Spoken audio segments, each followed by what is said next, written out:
आध्यात्मिक शक्ति को भी दिखाया है। भारत मंडपम के जिस हिस्से में पीएम G20 में आए मेहमानों का स्वागत कर रहे थे, तब पूरी दुनिया का फोकस बैकग्राउंड में लगे कोणार्क सूर्य चक्र पर भी था। ये पीछे देख रहे हैं, ये कोणार्क का सूर्य चक्र है। इसे कोणार्क सूर्य घड़ी भी कहते हैं, जो पिछले 750 साल से बिल्कुल सही टाइम बता रही है।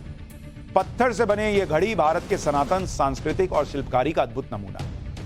जब G20 के मेहमानों ने कोणार्क सूर्य घड़ी के बारे में पूछा तो पीएम मोदी ने उन्हें इसके बारे में बताया। इसे देखकर आपके मन में भी ये सवाल उठ आ रहा होगा कि इस घड़ी में ऐसी कौन सी टेक्नोलॉजी लगी हुई है, ये आज भी बिल्कुल सटीक टाइम बता रही है। पीएम मोदी ने इसको क्यों दुनिया को दिखाया, आज मैं आपको इस घड़ी के बारे में डिटेल में बताता हूं। ये कैसे बिना रुके सही टाइम बता रही है, उस समय से बता रही है जब घड़ी होती भी नहीं थी। सबसे बड़ी बात यह भी कि इस सनातनी घड़ी से सही समय के अलावा महीने और साल की गणना भी की जा सकती है। दरअसल ओडिशा में एक छोटा सा शहर है जिसका नाम है कोणार्क। यह शहर अपने सूर्य मंदिर के लिए पूरी दुनिया में प्रसिद्ध है, इसलिए यूनेस्को ने इसे वर्ल्ड हेरिटेज साइट घोषित किया है। कोणार्क शब्द कोण और अर्क से मिलकर बना है। कोण यानी कोना, किनारा, और अर्क का अर्थ होता है सूर्य। इसका मतलब है सूर्य का किनारा।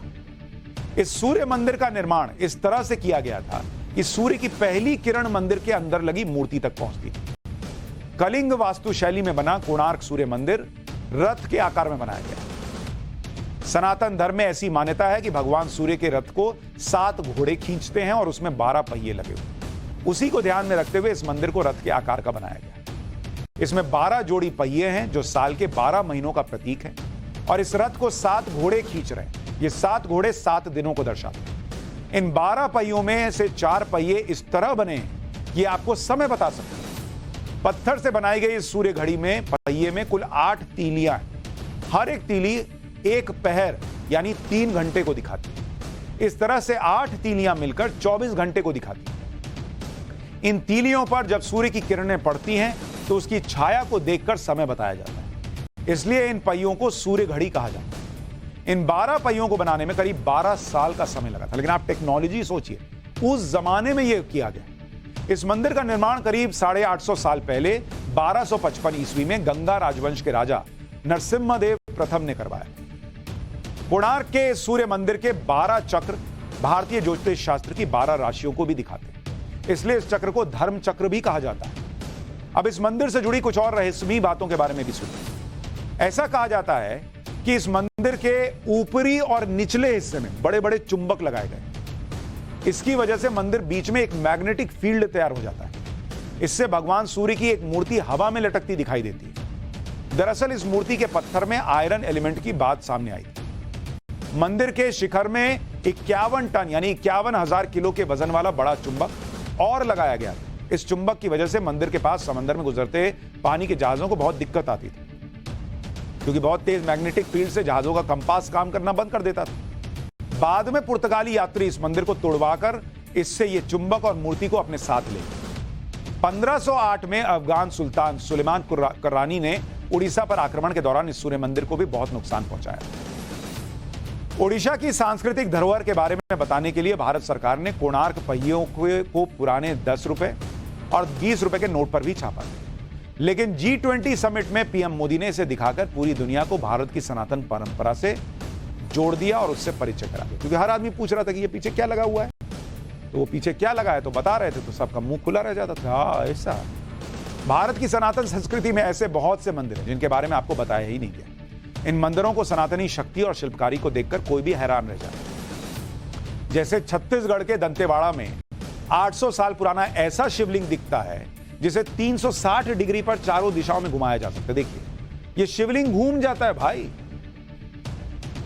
और आमतौर पर शिवलिंग उत्तर मुखी बनाए जाते हैं, जिन्हें शिवलिंग पर चढ़ा हुआ जल जिससे उत्तर दिशा की तरफ गिरता है। सिर्फ उज्जैन के महाकाल का शिवलिंग एकमात्र ऐसा शिवलिंग है जो दक्षिण मुखी है। लेकिन छत्तीसगढ़ के बत्तीसा मंदिर का शिवलिंग त्रिरथ शैली में बनाया गया है, जिसे चारों दिशाओं में घुमाया जा सकता है। इस मंदिर को 11वीं शताब्दी में नागवंशीय राजा सोमेश्वर देव ने बनवाया। तब से अब तक यह शिवलिंग चारों दिशाओं में घूम रहा है।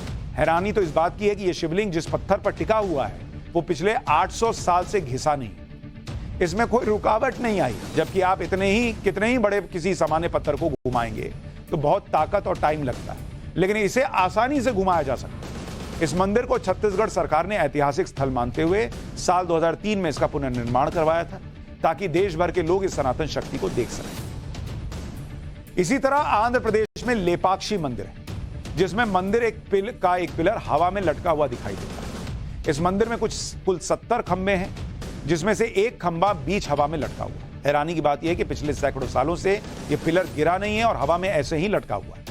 इसके पीछे क्या विज्ञान है, यह कोई सटीक तरीके से नहीं बता पाता। धरती से इस पिलर के बीच में करीब आधा इंच का गैप है, इसलिए यहां आने वाले लोग खंभे के नीचे से कपड़ा निकालते हैं, ताकि यह भरोसा हो जाए कि इस पिलर के बीच वाकई कोई गैप है। ऐसा कहा जाता है कि 1924 में एक ब्रिटिश इंजीनियर हैमिल्टन ने इस रहस्य का पता लगाने के लिए पिलर को हिलाने की कोशिश की, लेकिन ऐसा करते समय 10 और पिलर साथ में हिलने लगे। तब अंग्रेज इंजीनियर ने मंदिर के गिरने के डर से इसे रोक दिया, और तब यह बात सामने आई कि मंदिर का पिलर किसी भूकंप या दूसरी घटना की वजह से हवा में नहीं लटका है, बल्कि इसे बनाया ही इस तकनीक से गया है कि हवा में लटका हुआ दिखाई दे। इस मंदिर का निर्माण 16वीं सदी में विजयनगर के राजा के 2 सेवक ने करवाया था। हालांकि पौराणिक मान्यता है कि इस मंदिर को ऋषि अगस्त्य ने बनवाया था। यह मंदिर तो नहीं गिरता,